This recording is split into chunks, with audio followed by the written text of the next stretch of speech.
everyone to today's session on energy collaboration. I think it's very timely that we have this session today. Collaboration in the space between the US and India has never been stronger. You know, we've seen oil and gas, renewable energy, coal, hydrogen, you know, opportunities have been increasing. Can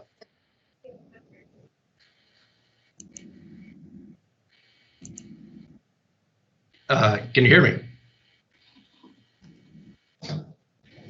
So as I was saying, the opportunities in the energy space have been increasing dramatically, and we're honored to have such an experienced panel with us today, starting with MJ Jardaneh, the lead energy attaché from the US Department of Energy. He's been a key interlocutor between the two governments and industry.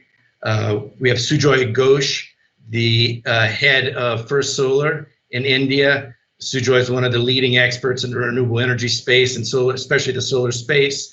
And Robert Fee, Senior Vice President of International Affairs for Cheniere Energy. And as many of you know, Robert's one of the key stakeholders in the US-India LNG space, and Cheniere is one of the biggest success stories in the US-India energy, having one of the biggest deals completed between Cheniere and Gale, and I know Robert will talk about that a little later. So with that, I think we'll just dive right into the questions.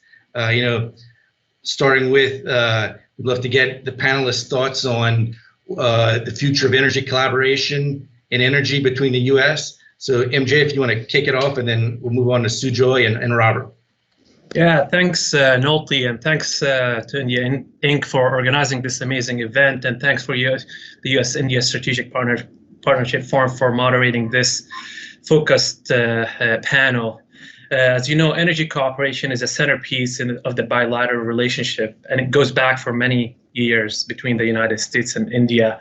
Over the past few years, and particularly since 2017, our energy collaboration has witnessed an accelerated expansion with a pivotal role for energy trade in addition to collaboration on technologies and the know-hows. For example, the US export of oil to India has risen tenfold since 2017 from approximately 9 million barrels a day to approximately 93 million barrels last year, 2019. Similarly, US exports of LNG, liquefied natural gas, and high-quality met coal continue to grow. We foresee our energy trade to continue to grow over the next decade and for the foreseeable future as well, offering India a diverse energy source, thus enhancing its energy security.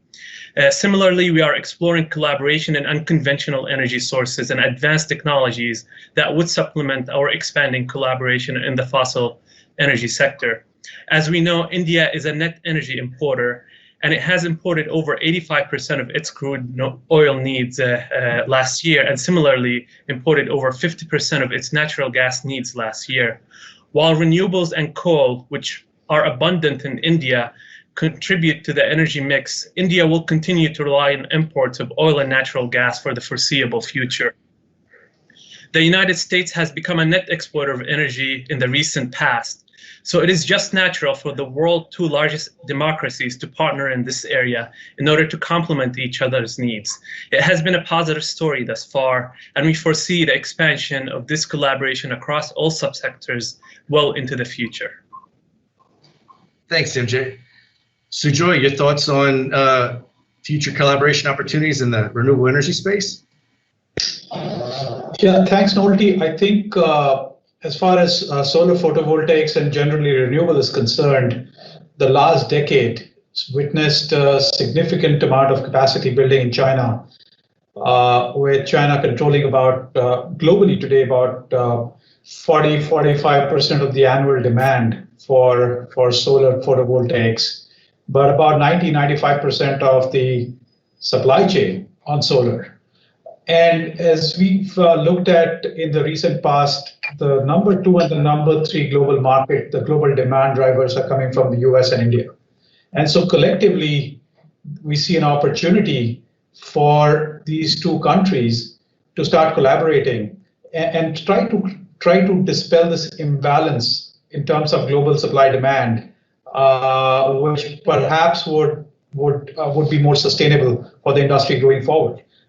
We have opportunities for U.S. companies who are leading in cutting-edge technology, which can be commercialized and localized in India, as India looks at self-reliance on its supply chain for renewables and de-risking over dependence on one country. So the timing is right, the opportunity is there, the demand is there, and I think it's all positive from here on.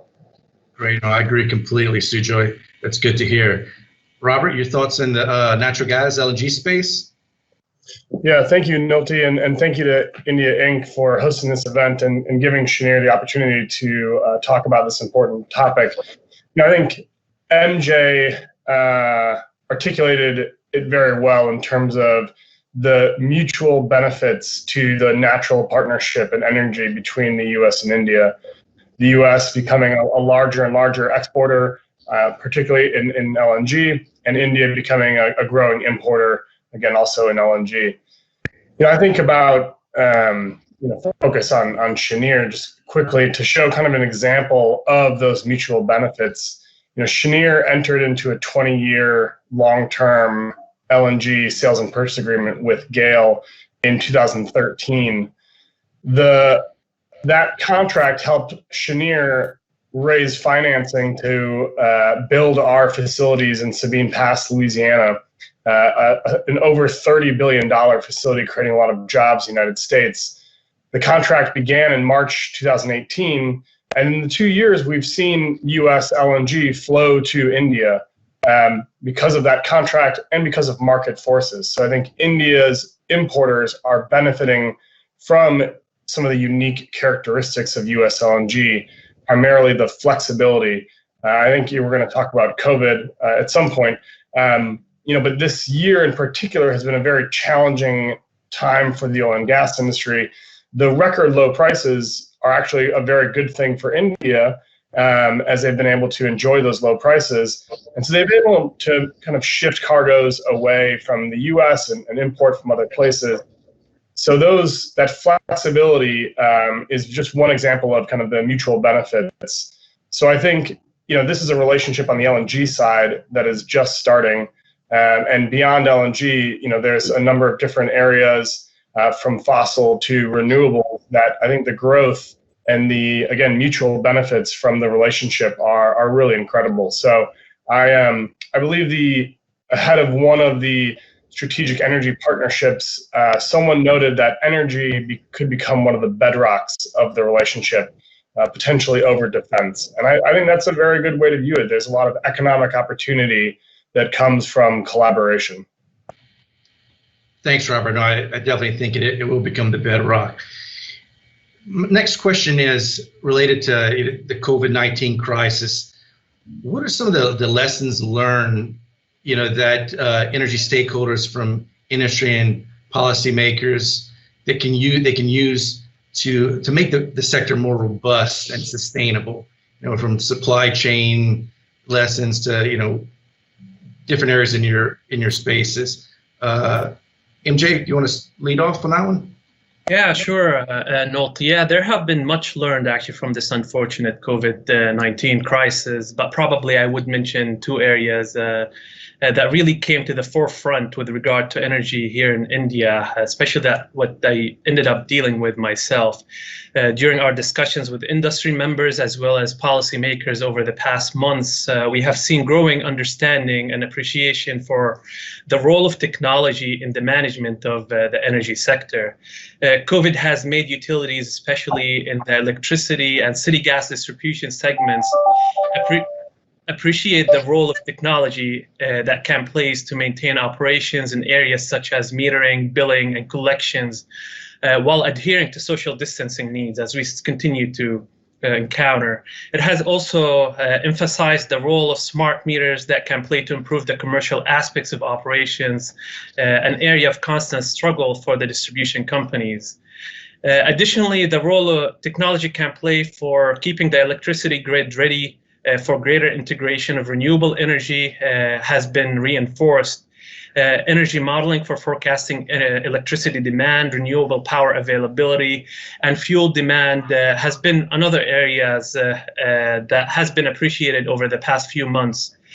While the challenges posed by COVID continue to unfold, there has been greater acceptance for these concepts of technology integration and energy modeling, which has been truly encouraging for us. And we hope our current collaborative initiatives with the National Institute for the Transformation of India, Niti Aayog, on the India Energy Modeling, under the India Energy Modeling Forum, and with the Minister of New and Renewable Energy on the South Asia Group for Energy, where the U.S. Department of Energy national labs play an important role. Hopefully they'll capture some of these requirements for India's energy sector. And also, as the COVID crisis and the sudden dip in energy demand highlighted the importance of flexibility in contracts. And here, as Robert just mentioned, I would like to highlight how the flexibility of the U.S. Liquified natural gas export with no destination clause has enabled many of our partner nations, and same as India and many others that import US LNG, to redirect these shipments without the need for renegotiations. Other exporters do not offer this flexibility that is allowed under contracts for importing natural gas from the United States. Yeah, these are the two things I wanted to highlight, Nolty, and probably the other panelists would have other areas to focus on. Great, thanks, Sanjay. Sujoy, your thoughts? The COVID crisis brought out a couple of things for the stakeholders in the renewable industry. One is de-risking of supply chain. I think both in solar and wind, we've been over-reliant on a very narrow set of geographical, a very narrow set of choices. And clearly, that's been a challenge which confronted the industry and got people thinking on how do you de-risk your supply chain in some countries in terms of how do you self-reliance, in terms of reducing your dependence on imports and creating alternate supply chains which could access the local markets. And it's a great example of the Prime Minister's call for self-reliance in the country. The other thing, which COVID had highlighted was the need for grids to be more flexible, and that's because you saw a significant drop in demand, and then as the lockdown restrictions moved away, the demand started to pick up. But given the fact that now in a lot of these geographies, including India, solar energy and renewables generally are the cheapest source of energy on the grid. Therefore, making a case on the economics for deploying more and more renewables, I think it's building an equally compelling argument for hybridizing renewables with more flexible forms of generation, be it natural gas, be it electrochemical storage, be it hydro, and offering a different kind of product into the grid rather than these kind of long-term wholesale contracts. And I think that's where we see dispatchable renewables coming in, which will probably grow and mitigate some of these issues we have seen in a situation like COVID. Robert, over to you. Yeah, so I think, again, MJ did a very good job articulating the flexibility of US LNG that I think all of our customers, and particularly GAIL and India, have enjoyed and has been really important during this tough time. And I think we've seen an incredible hit to demand from COVID. We also saw the resiliency of natural gas. And I think that goes to kind of what Sujoy was saying about both flexibility and then what I like to talk about, a kind of a portfolio approach. One of the reasons why US LNG and India has been able to enjoy that flexibility, but also the low spot prices, is because they have a lot of long-term contracts that are oil linked. As their imports grow, they want to, India rightly, and Indian companies are thinking about what's the right portfolio of LNG contracts. It's no longer going to be dominated entirely by long-term point-to-point contracts. There's going to be growing medium-term and then also short-term. And I think that's a good approach. You need to have a portfolio of tenor, so length of contracts, different sources, different countries of supply, and that's also true for the energy system generally. Pursuing the all of the above approach, pairing gas with renewables, depending on what makes most sense locally, is really important. I mean, India, of course, is a massive country, and the Prime Minister's ambitious goal to increase electrification and increase the penetration of energy is noble, and it's going to be really difficult to accomplish, and it's going to take all different types of solutions that are both at the federal, state, and local levels. So you need to have that portfolio approach, and I think COVID has really shown the importance of that.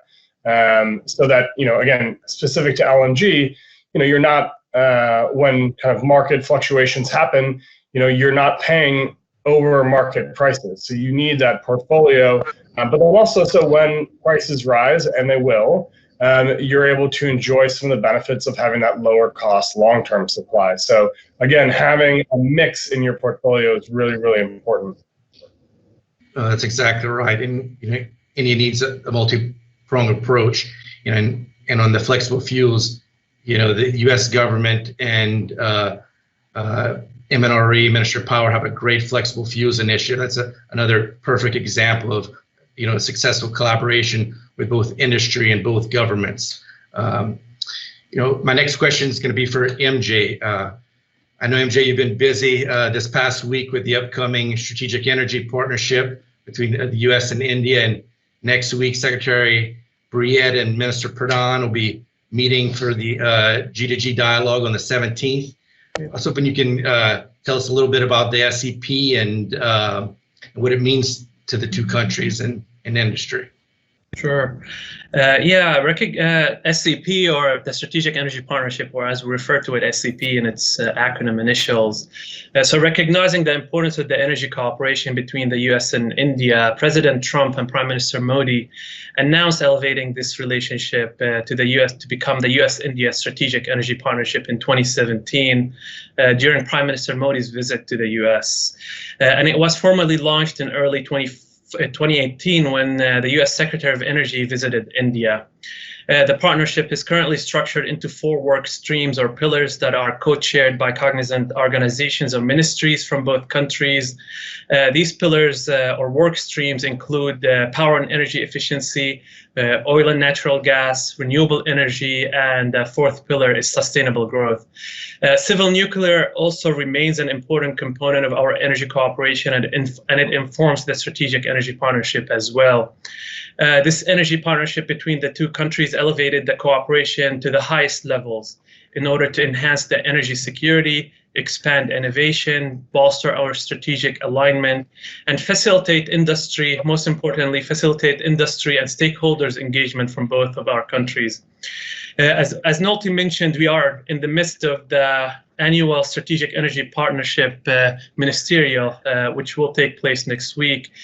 So by next Friday, when the meeting takes place, we would have had 10 industry-focused events and 5 government-to-government events in the 3 weeks leading up to the ministerial. And this panel could not have been timelier, as it will inform industry and participants over the bilateral energy cooperation between the two nations. So hopefully many of you will join us in some of these industry events in the lead up to the ministerial next week. So it's been elevated and it's at the highest level. It gets all the attention, even all the way up to our Prime Minister, the Prime Minister of India and the US President. With this, back to you, Nolty. Hopefully this was a good, very high-level highlight about the Strategic Energy Partnership. It was, MJ. And one follow-up question. Under the SEP is the US-India Gas Task Force that's been very successful. I was wondering if you can maybe highlight some of the progress that the GTF has made and tell us a little bit more about that. Yeah, sure. So the US-India Gas Task Force is an industry-focused forum that is co-chaired by the US Department of Energy and the Indian Ministry of Petroleum and Natural Gas. The task force identifies innovative policy reforms to support India's ambitions to transition to a natural gas economy. Members under the various subcommittees, industry members under the subcommittees of the task force identify focus areas that would help in natural gas demand growth in the infrastructure development, as well as market and regulatory reforms. So under the Gas Task Force, members were able to initiate several joint agreements related to new natural gas demand, as well as infrastructure development. Also, the Gas Task Force facilitated new partnerships between the natural gas regulators in both countries. There are several deliverables will be announced in the upcoming ministerials. I do not want to go ahead and announce them before the minister and the secretary get to announce that. So hopefully by next Friday, we'll have a joint statement with a lengthy list of deliverables, and there are several other deliverables of commercial nature negotiations between U.S. and Indian companies. So it has been a bright side under the oil and gas pillar of the Strategic Energy Partnership, working on this Gas Task Force, as it's an industry focus where we feel industry has a major role in actually forming this sector and this cooperation. Thanks, MJ. You know, as one of the industry co-chairs, one of the subcommittees, you know, I think this platform has been very helpful to industry, you know, increasing collaboration between U.S. and Indian industry, especially working with some of the big Indian oil and gas PSUs. And we're very excited about the announcements next week. Are there other areas that you see, other collaboration areas in the space that that have potential in the future, whether it be hydrogen or other areas? Sure. As you know, there's a lot of ongoing cooperation initiatives between the Department of Energy and the broader U.S. government with partners here in India. We're working closely with several ministries and industry and a nonprofit organization and trade organization like yours here in India. Going forward, I mean, definitely we will continue to work with India on diversifying its energy sources and achieving its energy security.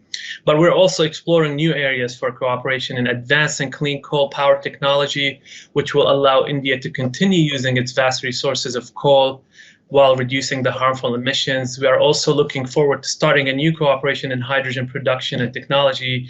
So stay tuned for an announcement. Will be taking place later next week, and it would be an industry-led initiative. Also, we're working on industrial energy efficiency with the Bureau of Energy Efficiency here in India. We're exploring areas for working on carbon capture and utilization, as well as the strategic petroleum reserves, among many other areas that we're working on.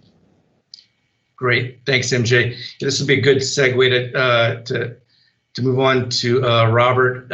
You know, Robert, Cheniere has been a stakeholder in the Gas Task Force, and you know, would love to get your opinion on where do you see the future for natural gas in India, and how can we help India meet the Prime Minister's goal of 15% natural gas use in the energy mix?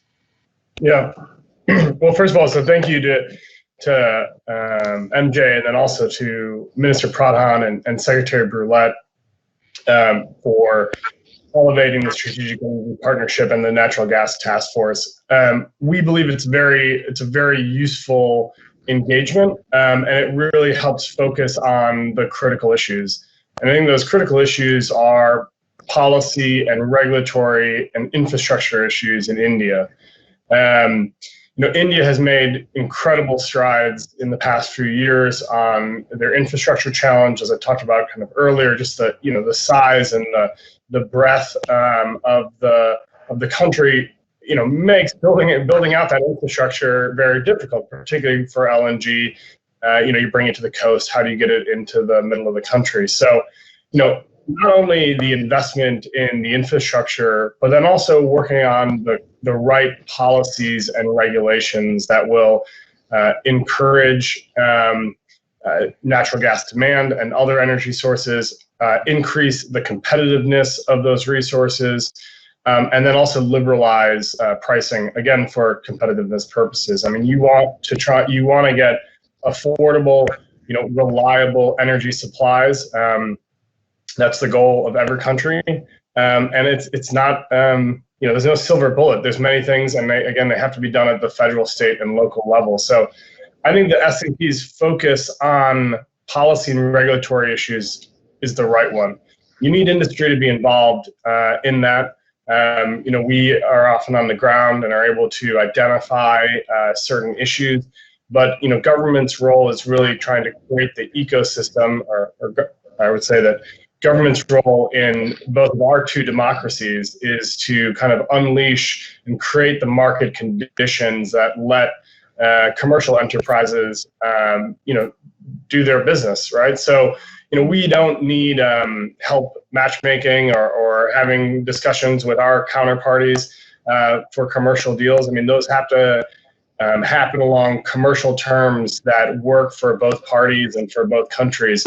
But creating the ecosystem and the policies and regulations, that's the bedrock that unleashes the energy potential. So I think that's the right focus. I think the potential is really, incredible. For us, India is one of those critical markets that we spend a lot of time thinking about and visiting, and it's because there's so much potential, not just on LNG, but for all energy sources when you think about kind of demand growth potential. And I should also note, this is the key area where you have the challenge that, again, all countries are facing is how do you increase, how do you meet growing energy demand and do so while mitigating or lowering both carbon emissions, but also traditional air pollutants.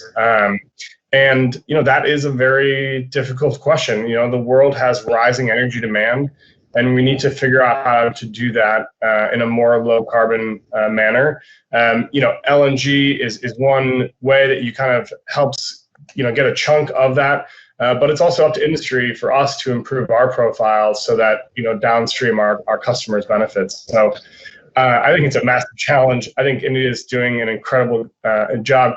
It all starts at the top. I mean, Prime Minister Modi's leadership, the target from 6 to 15%, that is required to then kind of engage government at all levels and on both sides to really think about how do you create the policies and regulations to help meet that goal.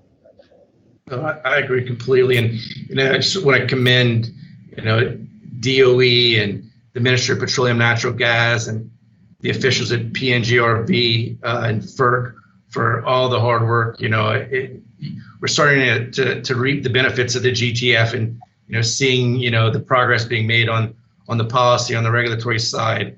Some of the pilot projects and commercial deals that have been coming out, it's really, I think, benefited both countries.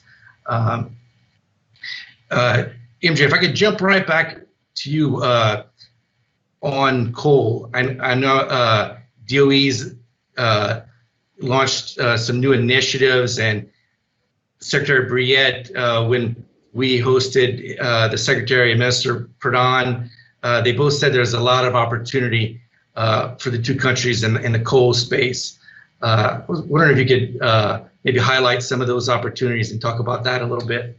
Yeah, sure, Nolty. Yes, the U.S., especially the Department of Energy, really our focus does not go into the mining sector, which has been recently reformed, and we see hopefully there's a potential for the U.S. private sector to engage in India's mining sector, whether it's in mining directly or equipment and the so on support services.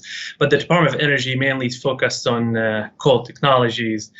So there's a recently launched initiative about in the past year or so. It's something called we call it the Department of Energy, or we announced it. It's called the Coal First, and it focuses on developing the coal technology of this century, the coal technology that would have zero emissions, the coal technology that would allow us to continue to use coal for the foreseeable future, and the technology that would allow India to continue to be dependent on coal using the new technology.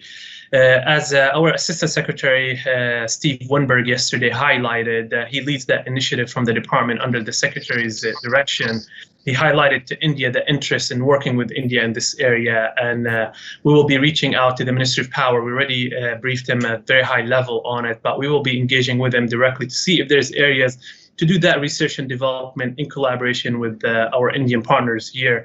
As well, we see a big role for the US industry to participate in this initiative. Will be, I don't know the specifics of it, but I assume the US Department of Energy National Laboratories as well as industry would be bidding on these grants that will be coming out to do the research and development in this area. So hopefully this is a new area we'll be looking into working with India on, and I believe it's an area that really would be of interest for both of our nations. I agree. That'll be a great opportunity. So if we can switch gears now and move on to the renewable energy space, Sujoy, what are some of the concrete steps that the Indian government can take, to help the U.S. renewable players, both generators and the manufacturers, enter and expand into the India market? So I think let me break that into two parts. One is U.S. energy generators who are already in the Indian market. You've got companies who are U.S.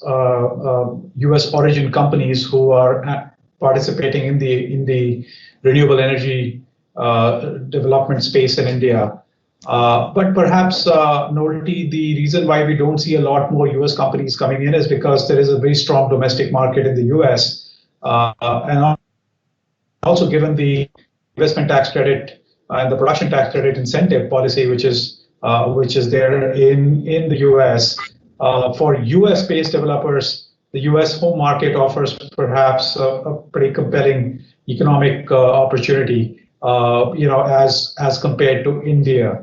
But we still see, some developers making the transition, developing projects in India. But when you look at your fully hedged risk-adjusted returns in dollar terms, given all the issues around currency and devaluation and all of those things, combined with the risks we see in counterparty and enforceability of contracts, we've seen U.S. origin companies really focus on their home market, in the renewable space as a developer.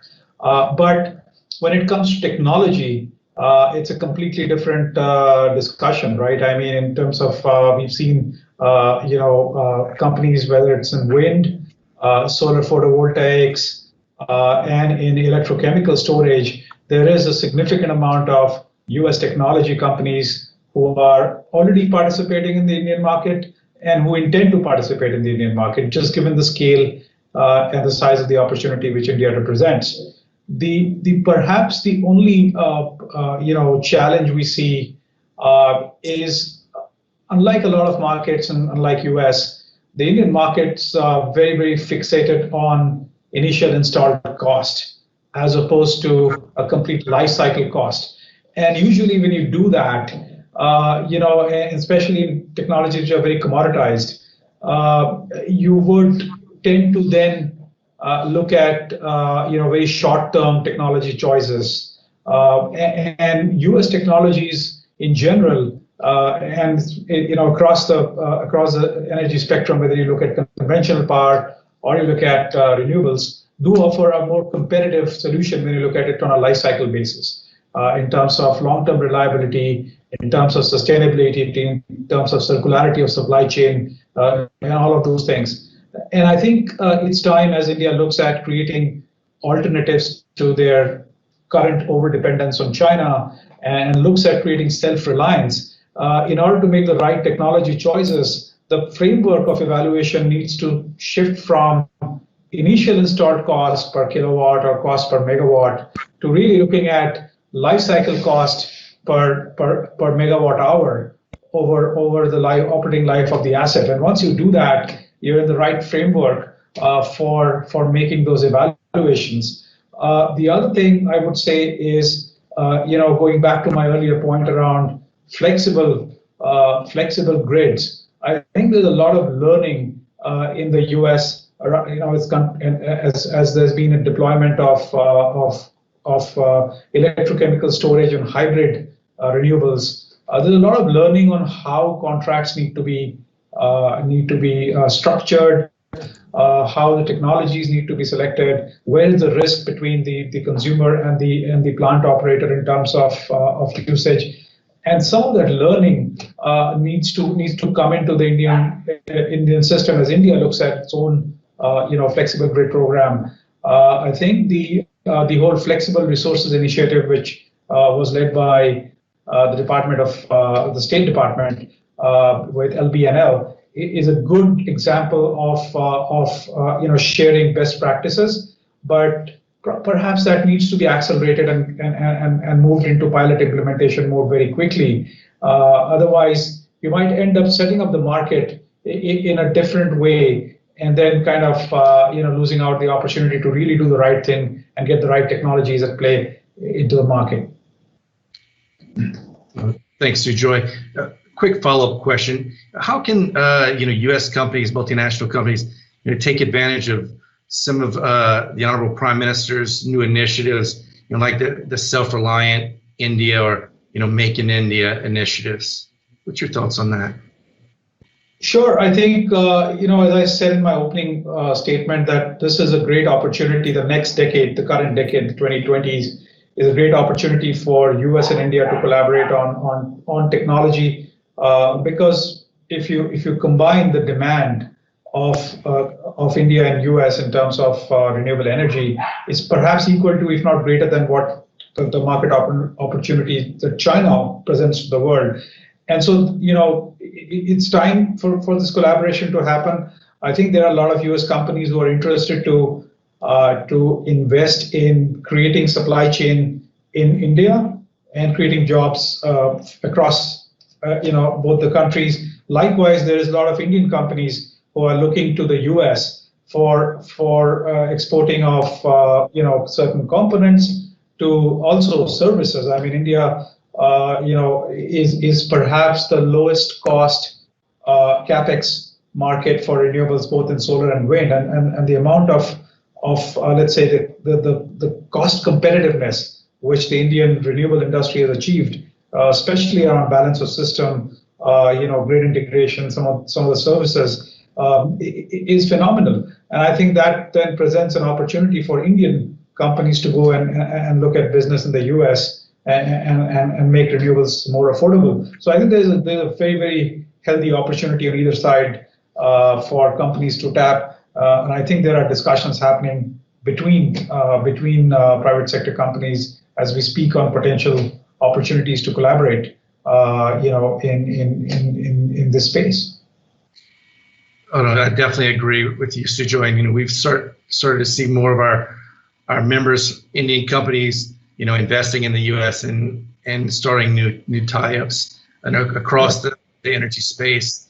I think, Nolty, just for me to add one thing, I think there should be a system or a mechanism of preferred market access between US and India, and I think that would perhaps accelerate this technology cooperation, as opposed to both countries putting up kind of barriers in terms of market access, both tariff and non-tariff barriers, which currently are in force in both countries. Perhaps there could be a case for India and US to sit as part of this whole energy dialogue to look at how do you do a preferred market access between the two countries for free and fair exchange of technology and services. I couldn't agree with you more. The tariff and non-tariff barriers are not helping. With that being said, that wraps up our Q&A session. I just want to give each of you one last chance to make some closing remarks. Robert, if you want to add anything else. Yeah, sure. I'll just keep it very brief and say, again, thank you to India Inc. for hosting this event and for the opportunity to be here. And, I think for us to continue to grow the US-India energy relationship, there's a lot of work to be done. And that has to be done with governments, and it has to be done with policymakers. and it has to be kind of bipartisan and across the administration. And I've confidence on the U.S. side that is the case. So we look forward to continuing to grow our relationship in India, to invest in India, and hopefully continue to see that energy be the bedrock of the relationship. MJ, over to you. Any closing remarks? Yeah, sure. As I articulated, the United States sees this energy partnership as a centerpiece of our bilateral relationship. The government-to-government component of the relationship is really thriving, and similarly is industry cooperation in the sector. As Robert just mentioned, there remain challenges pertaining to ease of doing business and harmonization of regulations and other areas, but working together as governments and engaging industry in the discussion would definitely help us overcome some of these challenges to take the cooperation to the next level. An energy secure India is in the interest of the United States, and working together we will achieve energy security and prosperity for both of our nations. Thank you very much for hosting this session. It's been a pleasure, and we look forward to continuing this dialogue. Thanks, MJ. Sujoy, any last remarks? No, from our perspective, India, we've been in India the last 8 years. We continue to partner with Indian companies providing our technology, and are fully committed to decarbonizing the energy space, in India, and look forward for a very sunny and bright future for renewables in both countries. Thanks, Sujoy. I want to thank the three of you. It's been a pleasure working with you over the years, and appreciate your insights today. I agree, we have a great opportunity right now. The US-India Energy Cooperation can be the bedrock of it, and look forward to working with you closely, and hopefully we'll get some good news from the SCP next week and have some new initiatives to work on and build the relationship even stronger. So with that, just concludes our session today. Thank you all for joining, and want to thank India Inc. for organizing the program. Have a good evening, good day. Take care.